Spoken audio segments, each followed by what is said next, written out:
How's it going? This is the Final Mouse Ultralight X. If you didn't see the unboxing video I made about that, go down in the description, I'll have it down there. This is my 3-month check-in for this mouse.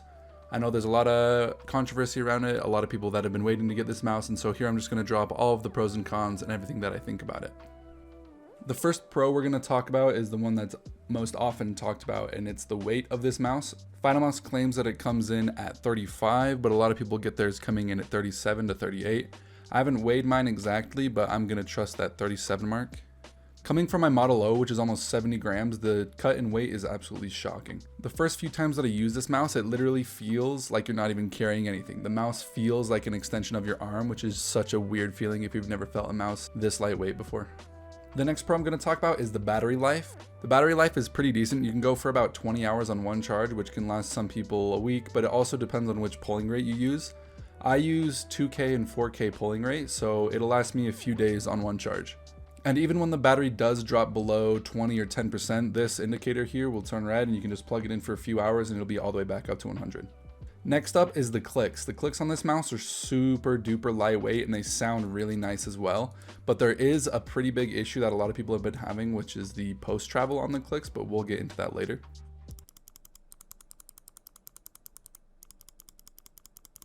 Going on with the clicks, the side buttons on this mouse are actually really nice. They're the same model as some of the older Final Mouse side buttons, which I'm really glad they didn't change because these ones are actually really nice and I enjoy them a lot. Next thing coming up is the grips. I have had a good experience with the grips so far, but after some use, you can see that there's a little bit of wear and it does look kind of weird and stretched right here. When I did put the grips on, it was flush. You could see the honeycomb through the grip, but there weren't any of these weird stretch marks. You can see where they kind of have warped a little bit after use, and so there's a little bit of wrinkles. But overall, I think the grips are actually pretty nice and I like them because this mouse surface is pretty slick, and so the grips are pretty helpful and they don't really add much weight. It's pretty negligible. Next, the scroll wheel. I really enjoy the scroll wheel on this mouse. It's actually, at first it was pretty stiff, but I just had to break it in. It's pretty responsive, it's fast, and I don't know, it just feels good. I guess there's not too much to scrutinize about a scroll wheel, and it's very centered. A lot of people have problems with Final Mouse in the past about centered scroll wheels, but I guess I either got lucky or it's not as much of a problem on this mouse. Next up is the wireless polling speed of this mouse. It's actually kind of shocking how fast it is. They have 500, 1000, 2000, 4000 hertz polling rate. 8000 is currently in development and is yet to be released, even 3 months after release.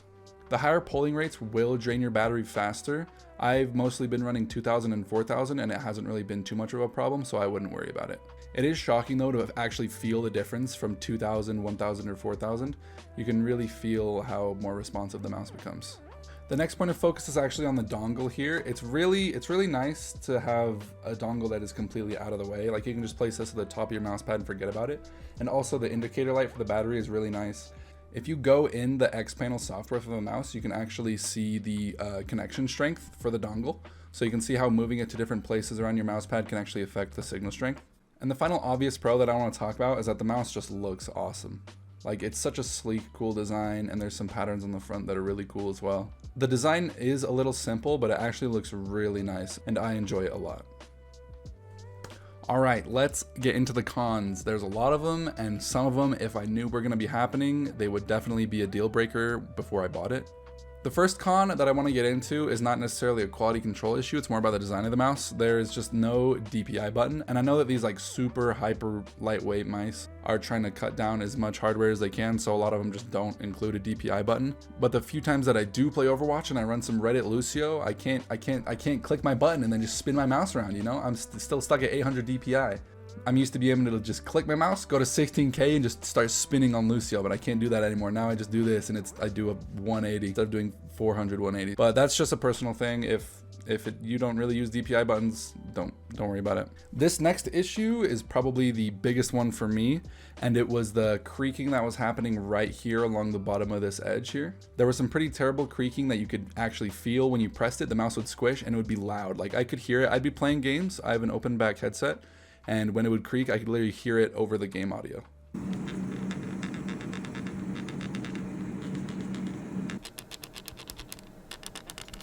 There was a pretty easy DIY fix for the creaking, but it did involve taking off the feet, and there's some screws here that you have to remove on the mouse. And you open up the shell, and then you're able to place some glue along this inside seam here where these two edges meet.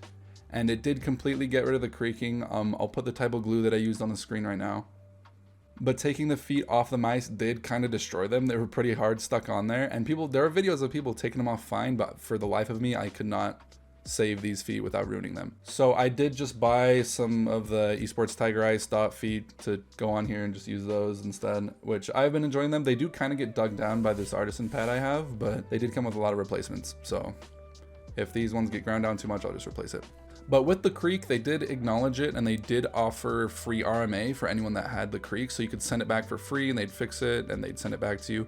But the wait time for that was like 2 to 3 weeks, and I didn't really want to wait any longer after how long it took to ship, so I just did the DIY fix and it turned out perfectly fine. There's absolutely no more flex, no movement, no audio, like anything coming out of this mouse.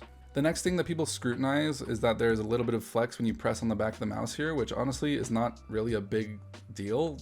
The material is pretty thin, and this is a really big area with no support, so obviously when you press on it, there will be a little bit of flex. But there are some other key areas where when you press here, there will be a little bit of flex, but again, it's not really a big deal. One of the bigger cons you can actually feel is the post travel on these clicks here. So the clicks are very light. You don't have to move your finger that far. You can see how far I'm clicking here. But there's a lot of post travel on these clicks. So once I click, there's a lot that I can push down, and it kind of is grinding. There's like a little grinding that you can feel here, and it's on for both my clicks too. This right click is a little bit weird because it can wiggle a little bit, and it's the same thing where the clicks are really light here, but then I can push and it grinds a little bit afterwards. It's not a super big problem for me personally, but it can be annoying sometimes when I'm clicking it and I can just feel that grinding a little bit. Next con that I personally dislike is actually on the bottom of the mouse, where the battery is attached to the body here. They use an adhesive, and for some reason they just left it out open to the air. So as you use it, it just picks up a lot of dust and hairs, and it just makes the bottom of the mouse right here pretty ugly. The next issue that I personally have been having with this mouse is probably the biggest one. So in Fortnite, I changed my keybind for use to like open doors and pick up weapons and stuff to scroll wheel forward. So when I've been using scroll wheel a lot on this mouse right after I've gotten it, and after a month or so of use, I noticed that there was starting to be phantom inputs. So I would not touch the mouse at all, and every once in a while there would just be a scroll wheel forward input. The mouse wouldn't actually move or anything, but the mouse would just send out an input to my computer. This can be really, really annoying when you try to pick up a weapon, but it keeps scroll wheeling forward and you keep picking things up. And that's also kind of annoying when you're online and you're just browsing, and page will start to scroll up away from you. People do say that you can fix this with the encoder, like with some lube or something, but I haven't really looked into it. I haven't played Fortnite in a while, and I haven't paid attention to it much. The next thing that I've been experiencing that I haven't really seen people talk about is these grooves on the front of the mouse. While the design is cool, they do pick up some dust and debris. Like right here, you can see just a little piece of dust. And this ends up with me just having to take this brush here, and I just run it along the front of the mouse and just clear out all the dust and debris in there. Again, not the biggest thing, but it just is kind of annoying sometimes when you have a really nice looking mouse and it just has these dust inside of these grooves here that you can't really get out with your fingers. The next visual problem with this mouse, as you can probably see, is on the inside. There's these cables here. There's just that red cable and the white cable that are such a big eyesore. Again, it's not like a big performance thing. It's just you have a really nice looking mouse, and there's just some ugly miscolored cables that don't really go with the whole design. This could have been fixed by at least wrapping up the red. I mean, the white isn't as big of a deal as the red for me, just because the red is another fully saturated color that has nothing to do with the rest of the mouse. That could have just been wrapped and people would have not really cared about it. But one of the really, really big problems that people had with the first batch was the delay on the delivery. I got my mouse 4 months after I bought it. There was a 2-month estimate for their actual production because it was a pre-order, but they estimated that they were going to ship 2 months after the purchase, after the drop, and it ended up being delivered 4 months after the purchase, which is kind of crazy. They kept saying that they was delayed for quality control issues, but there was obviously a lot of quality control with this mouse, which I don't really buy. Just classic Final mouse, I guess. Another big thing to talk about is not necessarily an issue, but the pricing of this mouse is a little steep. This mouse retails for $189, which you can consider premium. After knowing the price, you can see why some people are pretty frustrated with the quality of this mouse.